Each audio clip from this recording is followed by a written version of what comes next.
السلام علیکم dear student, first year کی اسلامیات کی مشقیں چل رہی ہیں۔ پہلا باب ہے القرآن الکریم اور دوسرا حصہ منتخب آیات کا ترجمہ تشریح۔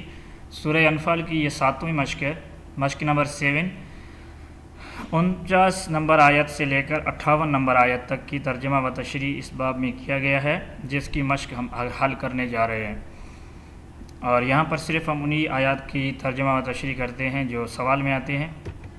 تو چلتے ہیں پہلے سوال کی طرف، جس میں 2 آیات دی گئی ہیں۔ پہلی آیت ہے اذ یقول المنافقون والذین فی قلوبہم مرض غر ہؤلاء دینہم ومن یتوکل علی اللہ فإن اللہ عزیز حکیم۔ ترجمہ: اس وقت منافق اور کافر جن کے دلوں میں مرض تھا کہتے تھے کہ ان لوگوں کو ان کے دین نے مفرور کر رکھا ہے، اور جو شخص اللہ پر بھروسہ رکھتا ہے تو اللہ غالب ہے، حکمت والا ہے۔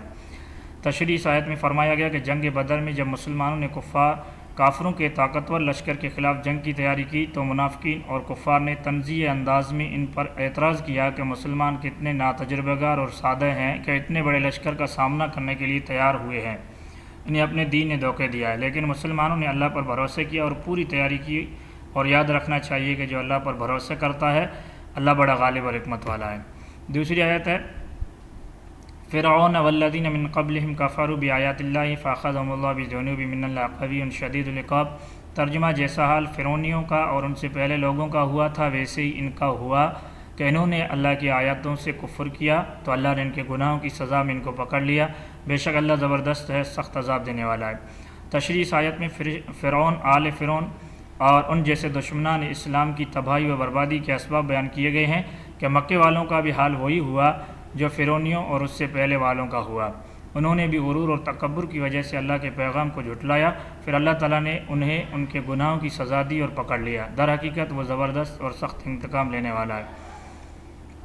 آگے مختصر سوالات ہے۔ پہلا سوال ہے معاہدوں میں خیانت کرنے والوں کے لیے کیا ہدایت ہیں؟ سورہ انفال کی آیت میں معاہدہ کرنے کے متعلق ہدایت دی گئی کہ اگر تمہیں کسی قوم کی طرف سے معاہدہ توڑنے اور خیانت کرنے کا اندیشہ ہو تو ان کو صاف پیغام بھیج دو کہ آج کے بعد تم سے کوئی معاہدہ نہیں ہے، کیونکہ انہیں معاہدہ توڑنے کی اطلاع دیے بغیر ان سے لڑائی کرنا خیانت ہے۔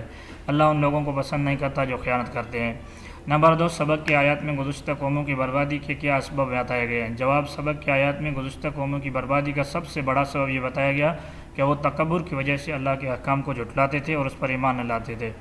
نمبر 3، معاہدہ توڑنے کی سزا کیا ہے؟ جواب: ان آیات میں اس معاہدے کی بات ہو رہی ہے جو نبی کریم صلی اللہ علیہ وسلم نے مدینے میں رہنے والے کفار اور اہل کتاب سے کیا تھا کہ ہم آپس میں لڑائی نہیں کریں گے، لیکن انہوں نے وعدہ خلافی کی تھی، اس لیے قرآن مجید میں فرمایا گیا ان معاہدہ توڑنے والوں کو نشان عبرت بنایا جائے۔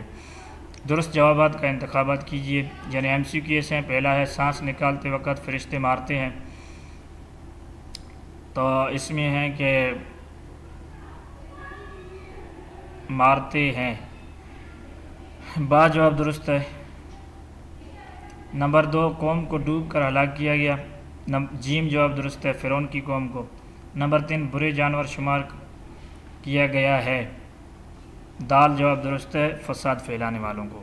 یہاں پر یہ مشق ختم ہوتی ہے 7ویں، اگلی مشق کا انتظار کیجیے گا، اور اس سے پہلے کی تمام مشقیں دیکھنے کے لیے پلے لسٹ جو ہے اوپر نظر آ رہی ہوگی آئیکن میں، وہ دیکھ لیجیے گا، جس اسلامیات فرسٹ ایئر کی، اس میں تمام حل شدہ آیات دی گئی ہے۔